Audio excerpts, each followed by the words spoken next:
All right. Well, if you go to the southerly end of the nonprofit mall, the activist mall here at the Gathering of the Vibes, you will meet Gary Beckwith and his crew on the solar bus. Gary, thanks for having us out on the bus. All right. Thanks for having me on your show. So, as I observed as I was walking in, quite naively, that as we tape this on Thursday, as the first band hits the main stage, it's a little bit overcast. I've been watching the radar. It doesn't seem to have rained, but it's been overcast. But you say that you've got a lot of power already stored up from the previous sunny days? Right. Well, if you design a solar energy system right, you know that there's going to be some days that are cloudy, so you have to have storage. So we have on the bus, we have 8 golf cart batteries. And so they get charged up whenever the sun is shining. And that way at night or on cloudy days, we still have solar power to use. And today's a good example because I haven't seen the sun all day, but we've been charging people's phones and stuff, and we have outlets out there for people. Actually, somebody plugged in an electric coffee maker. They made a nice pot of coffee. We got somebody charging up their blower to fill up their airbed. And so we've got power here, and like I was saying before, if this went on for a few days, we might be starting to run low, but tomorrow's supposed to be nice, so I'm not really worried too much about it. Well, tell us the story of the solar bus. Was it intended to be a kind of a rolling classroom and solar education vehicle when you took it on, or is this something that you took on as a bus owner? It pretty much has been this way since the time I got it, which, by the way, this is the 10-year anniversary of the solar bus. So it was 10 years ago that it was born, and ever since the beginning, it's been kind of like the bookmobile, but it's instead of giving out books, we teach people and show people about solar energy. And I go to schools and teach little kids, or I go to festivals and teach big kids. It's all the same kind of thing, and it's about showing people and giving things people can do and interact with instead of just, talking about it or handing them like a book or something about it. You can really check it out and experience it. Well, mostly the little kids, I think, like the cool science, but the adults like the cool savings potential that they might be able to get in solar. Anything that people could do, I think, to cut the cord or minimize their allegiance to the utility companies is something that's of great interest these days to anybody that needs to rub 2 pennies together.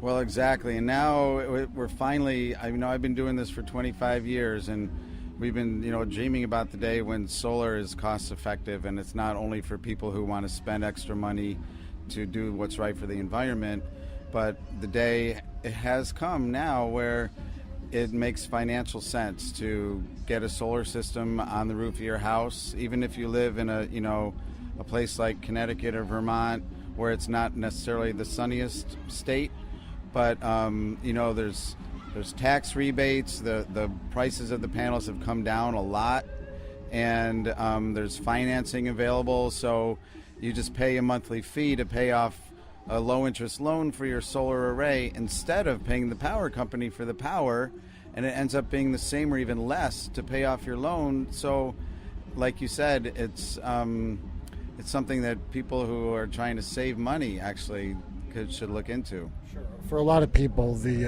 environmental benefit is the gravy. For other people, the additional money savings is the gravy. Those are probably the old school hardcore solar fans that have been out there, but. Since you've been doing this literally a quarter century, let's talk about the latest generation solar panel technology and why they're able to make them cheaper and last longer. I guess even 10 years ago, the solar panel anticipated effective life was 10, 15, 20 years. Now they're talking 30, 50 years for some of these more commercial grade systems.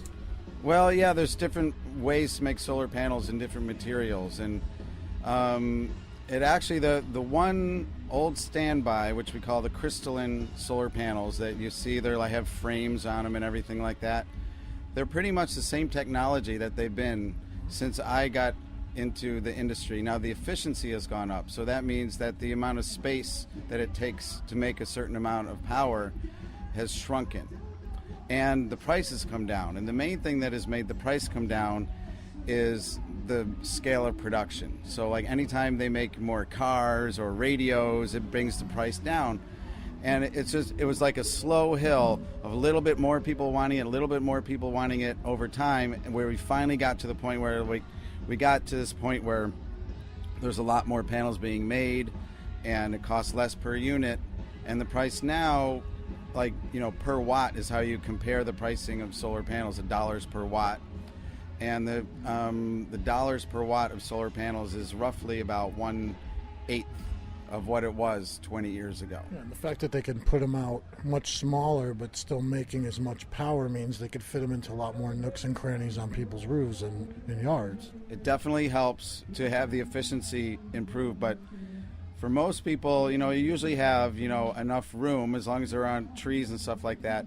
But the price coming down is even the greater benefit that we're seeing is the price coming down per watt compared to the efficiency. Like I always tell people, if somebody invented a new kind of solar panel that was even less efficient than what we have now, let's say it took up more room to get the same amount of power, but it cost less per watt, everybody would buy that, because that's what we're looking for, is the price. And only those people who just have a really limited amount of space or something, you know, they would still buy the more expensive ones.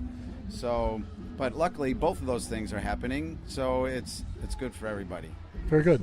Before we let you go, Gary, tell us real quick how the Solar Bus works and serves all of the folks who come to visit you and charge up with you at the Vibes.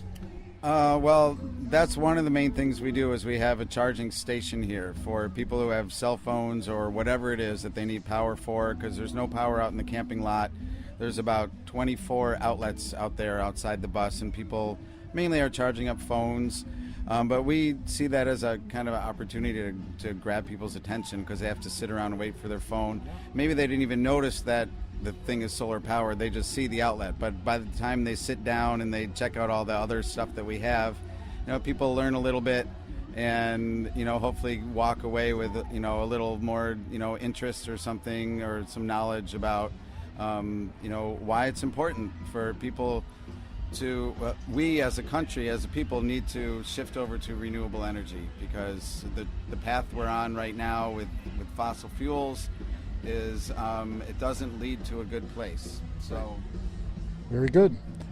Gary Beckwith at the Solar Bus here at the Gathering of the Vibes nonprofit mall, and we hope you'll come out and visit him. He is all the way down on the southerly end in the Solar Bus. Gary, thanks for your time.